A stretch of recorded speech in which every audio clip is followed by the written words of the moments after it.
Bengis, OPM kelompok Undios Kogoya tangkap dan siksa kepala kampung Odiai.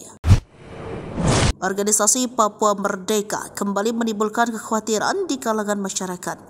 Dalam hal ini OPM kelompok Undios Kogoya tangkap hingga siksa kepala kampung Odiai distrik Paniai Timur yakni El Gogobay. Hal ini dikarenakan El Gogobay diklaim oleh kelompok Undios Kogoya turut aktif membangun kedekatan dengan aparat keamanan. Kejadian terjadi di Komando Daerah Pertahanan Kodam Kemabo Intan Jaya, Papua. Jelas yang dikutip dari salah satu sumber dari portal Media Polri.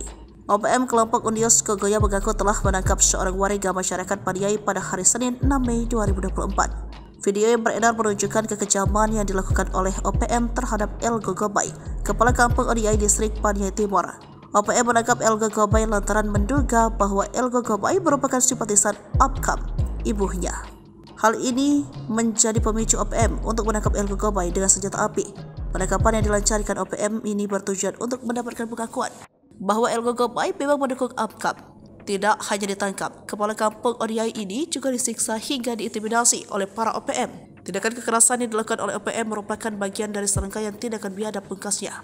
Tindakan organisasi kriminal tersebut tentu mengganggu keamanan di wilayah Papua. Situasi di Papua semakin memburuk dan masyarakat tidak dapat merasakan kesejahteraan dikarenakan tindak kebengisan yang dilakukan oleh kawasan OPM yang masih berkeliaran.